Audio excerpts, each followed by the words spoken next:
Dan saudaraku, dan kemudian kita melihat yang pertama, pengaruh Roh Kudus.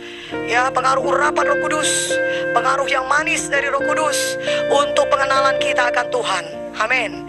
Dan saudaraku, kita tahu ya sebenarnya begitu sedikit tentang Tuhan. Itulah sebabnya perlu selama-lamanya nanti untuk mengenal Tuhan kita, karena Dia Tuhan yang besar.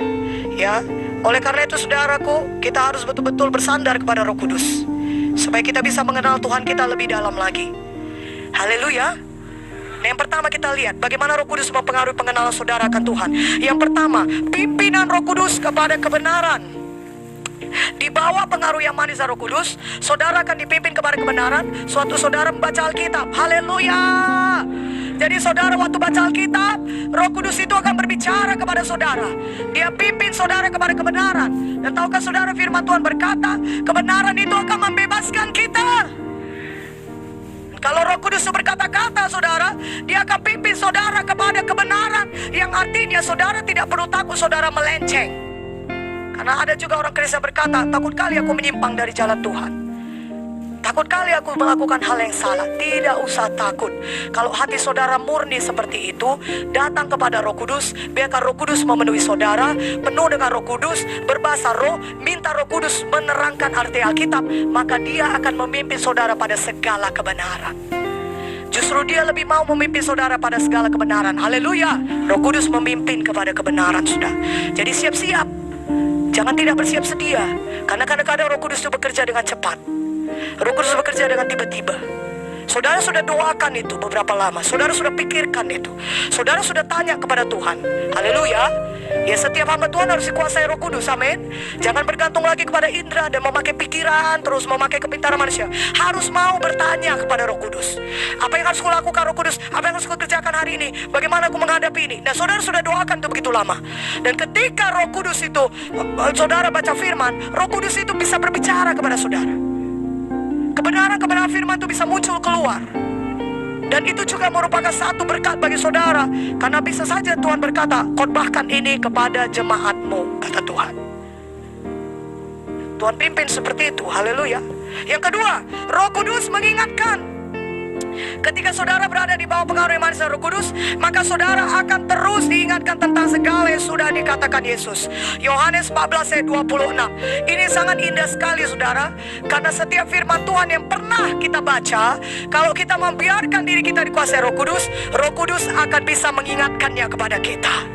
Firman Tuhan yang kita dengar daripada gembala sidang atau daripada pengajar-pengajar saudaraku, pemimpin-pemimpin kita, saudara, Roh Kudus bisa mengingatkannya kembali. Dan firman Tuhan yang pernah saudara baca, Roh Kudus lah yang mengingatkannya. Kadang-kadang kita tidak mempelajari itu pada hari itu. Bukan itu yang kita baca firmannya. Tapi ketika kita melayani seseorang, Roh Kudus bisa mengingatkan kita. Dan hal ini bisa kita peroleh dengan cepat. Dan kita tidak menjadi buntu kalau kita membiarkan diri kita dikuasai Roh Kudus.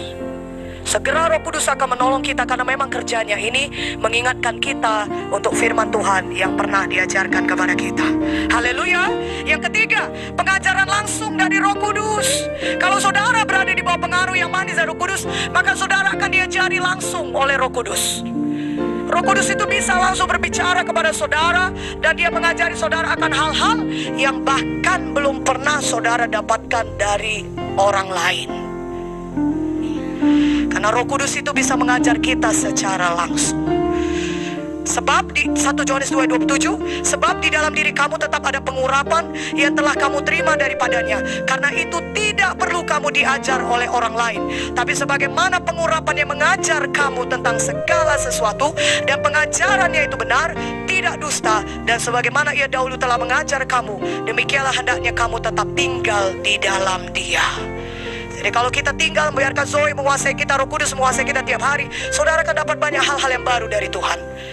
Ya, tidak secara implisit itu dikatakan kepada saudara ya di dalam sidang Tuhan ini, tapi ketika saudara berada di tempat pelayanan, saudara dengar langsung dari Roh Kudus, ini begini, ini begini, ini begini, ini begini.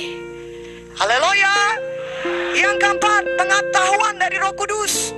Kalau saudara berada di bawah pengaruh yang manis Roh Kudus, saudara akan mengetahui banyak perkara. Dan sebenarnya saudara, kita tanpa diajar oleh orang lain, sudah ada nih Roh Kudus itu berbicara kepada kita. Jadi gak benar kalau kita selalu menjawab, gak tahu aku itu, gak pernah diajari aku itu. Sejujurnya sebenarnya kalau kita mau jujur, sebenarnya kita pun sudah merasa itu bukan hal yang benar dilakukan. Tapi kita mengeraskan hati dengan memakai tameng, aku tidak pernah diajari seperti itu. Dan kita berkata hal-hal yang seperti, padahal sebenarnya Roh Kudus itu adalah Roh Kudus yang berbicara. Dia langsung mengajari kita. Dia memberitahukan kepada kita banyak perkara. Banyak perkara. Tentunya yang perkara-perkara yang perlu saudara ketahui, yang dirasa perlu untuk pelayanan atau kehidupan pribadi saudara, Roh Kudus akan berbicara. Ya saudaraku, karena itu saudara, mari kita rindu Roh Kudus, dikuasai olehnya. 1 Yohanes 2:20, tetapi kamu telah beroleh pengurapan dari yang kudus, dan dengan demikian kamu semua mengetahuinya. Saudaraku, itulah dia kalau Roh Kudus itu berbeda, sudah. Kalau zaman perjanjian lama berbeda, hanya orang-orang tertentu yang dikuasai Roh Kudus yang diurapi.